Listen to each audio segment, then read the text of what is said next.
Well, hello, handsome. Do you see what you did to my fence? Can you guys see that? And then we will explain this situation and that situation right there. Okay, guys, well, what is up and welcome back. Barn fires and hay. And or hay silage. Dang, bro, you moved that 2 feet. And or just hay fires. Gonna have to fix the fence. So I'll come back to that if I remember. Okay, here's the haps. Goats are locked in there. One in there because she was being a weenie. Class A weenie. Sheep, nobody cares because they don't mess with you. They don't get in your way. They stay out of your way. So this is new, right? Fancy gate on the door. Okay, here's what happens. Come over here this morning and I'm shooting a little video and talking about the hay, and I put my hand on the hay bale and it is hot, super hot. Go over to the house, get the thermometer. I was using this little probe thermometer here. Stuff that inside the bale, 126 degrees. Okay, let's talk numbers real quick. When you do haylage or hay silage or baleage, or even just regular hay, when that hay is above 40% moisture,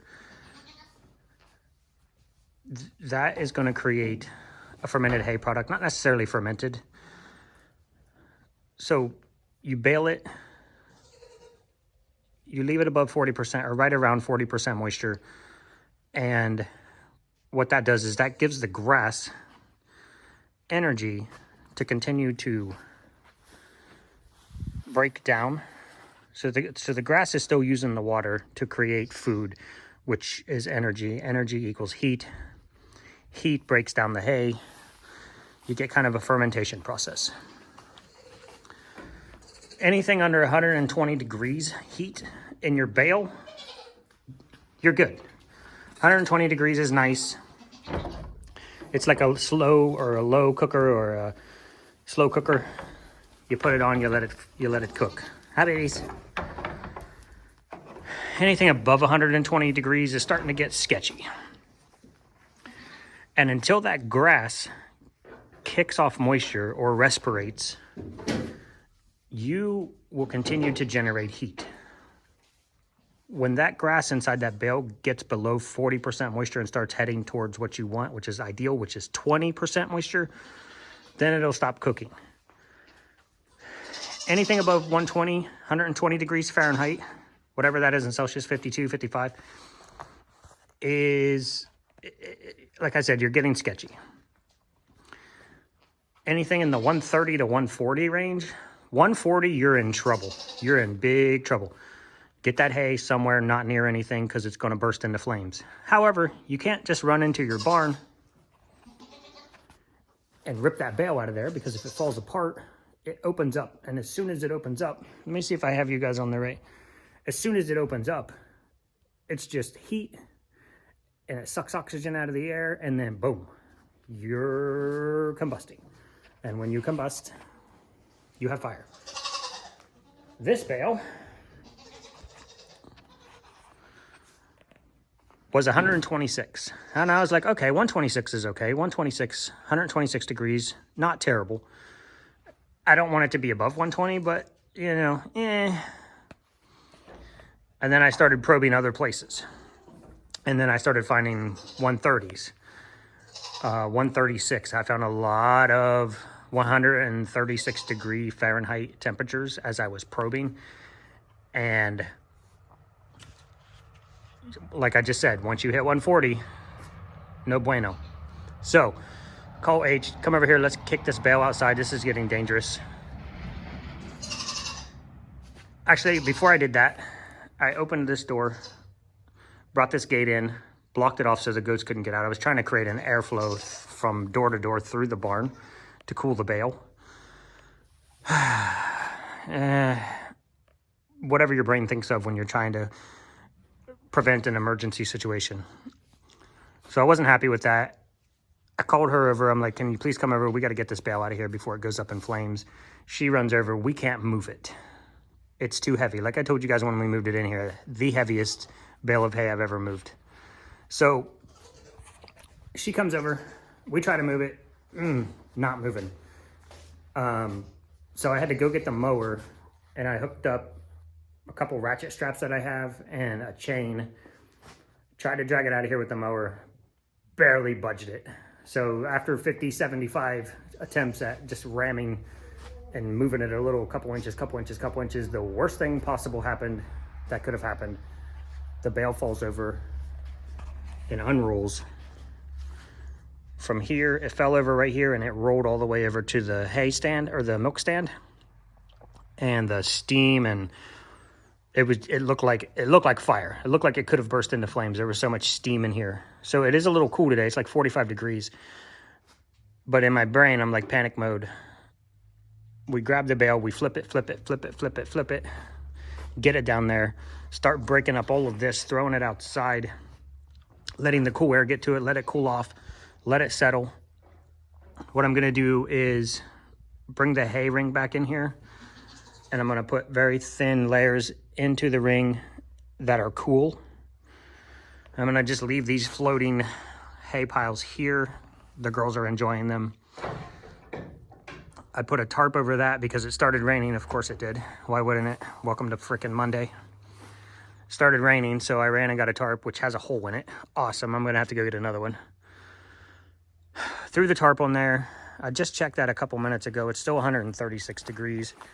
I'm hoping to, you know, at least out here, if it catches on fire, I'm near the creek. I can start shuttling water until the fire department gets here. And as long as it doesn't catch that tree or start scorching the posts of the barn, you know, all this wonderful hay just laying around for fire to jump to. So I can shuttle water from the creek and chunk it on here if need be. I think it'll be okay out here. It'll have a chance to off gas a little better. Most of the bale fell off. But it's still quite decently warm in there. It was 136 last time I checked it.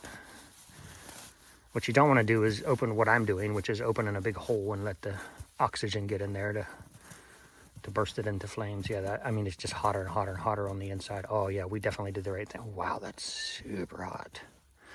Let me get my probe. Chunky boy. Let me just get this probe before I do anything else. Sorry guys, these long form videos I don't edit. I just upload them directly from my phone. I could use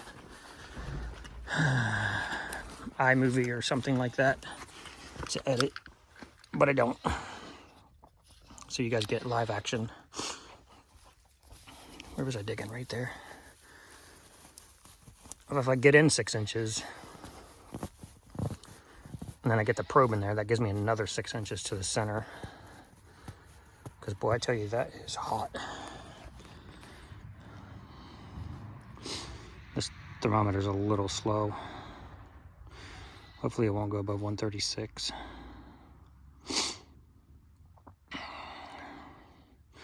I mean, everything in my brain says lay it on its side and kick it and let it roll open.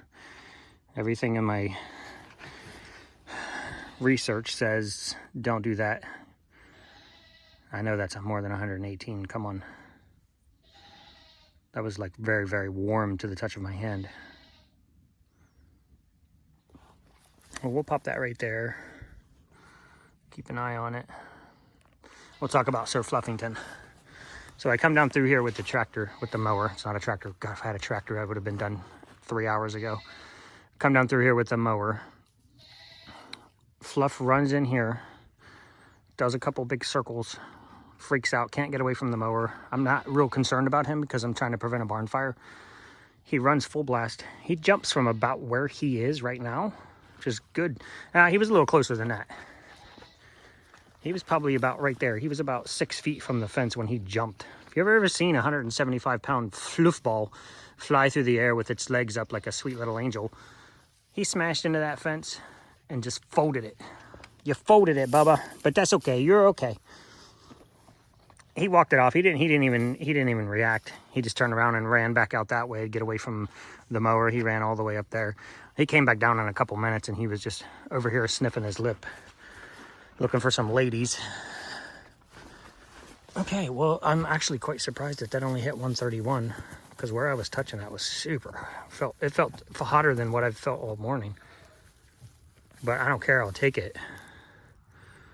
131. Cool. Okay. So I'm going to leave you guys with that. Obviously, we'll keep an eye on this. Very much obvious, I guess.